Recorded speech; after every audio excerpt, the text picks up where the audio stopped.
Ladies and gentlemen, thank you for tuning into my YouTube channel. This is Nikhil Parekh. In this video, I shall be giving you a recitation of my poem that is with title Supremely Immortal. This poem of mine has been published in my book that is with title Love vs. Terrorism, Volume 2.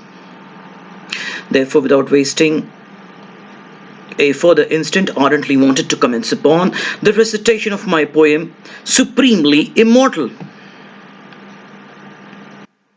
The scarlet rose was mortal, but its alluring essence that lingered for centuries unprecedented. The scarlet rose was mortal, but its alluring essence the scarlet rose was mortal. The scarlet rose was mortal, but its alluring essence that lingered for centuries unprecedented in the dreary atmosphere was supremely immortal. The blue-crested nightingale was mortal, but its enchanting sound, diffusing rhapsodic melody in every corner of the fathomless universe, was supremely immortal. In every corner of the fathomless universe was supremely immortal. The dark dotted tiger was mortal, but its thunderously deafening roar that instilled a wave of inexplicable terror in infants even before they were born was supremely immortal. The consortium of ominously dark clouds was mortal, but the mesmerizing beauty and flamboyant grace which they imparted to the firmament of azure sky was supremely immortal.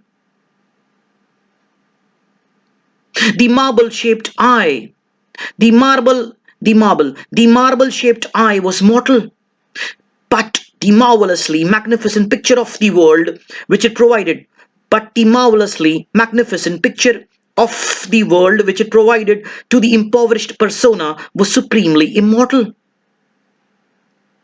The battalion of resplendent stars twinkling in the cosmos, the battalion of resplendent stars twinkling in the cosmos were mortal, but the tenacious illumination which they conjured up every single night was supremely immortal.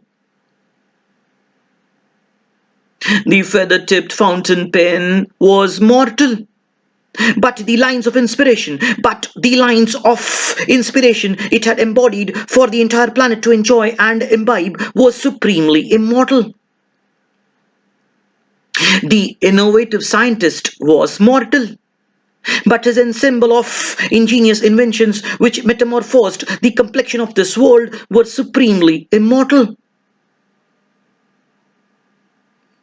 The contemporarily sleazy watch was mortal, but the time that ticked over, but the time that ticked over prevailed profoundly ever since the very first prevailed profoundly ever since the very instant this earth was created was supremely immortal.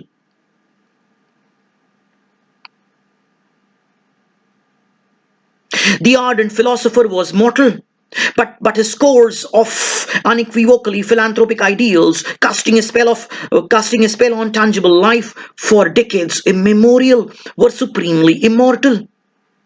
The furtively deceptive mirage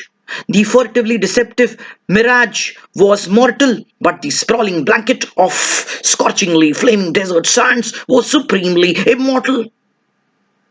The incident which happened faster than the speed of white light was mortal, but the piquant memories it left behind, besieging the mind in wholesome entirety, was supremely immortal. The festoon of diamonds was mortal, but the incorrigibly fervent glow that it radiated, coining irrefutable benchmarks in fragile personalities, was supremely immortal. The solitarily deserted monsoon pond was mortal, but the verdant vegetation it left behind, which kept proliferating at amazing speeds into infinite more of its kind, was supremely immortal. The speed of thought was mortal. The speed of thought was mortal, but the ecstatic whirlpool of exhilaration it generated was supremely immortal. The compassionately amicable smile was mortal, But the feeling of goodwill which it perpetuated worldwide was supremely immortal. The activity of mischievous flirtation was mortal. But the eternal love it blissfully culminated into was supremely mortal. And the body was mortal.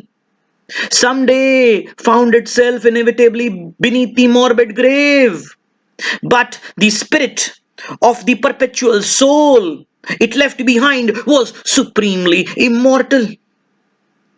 And the body was mortal. Someday found itself inevitably beneath the morbid grave.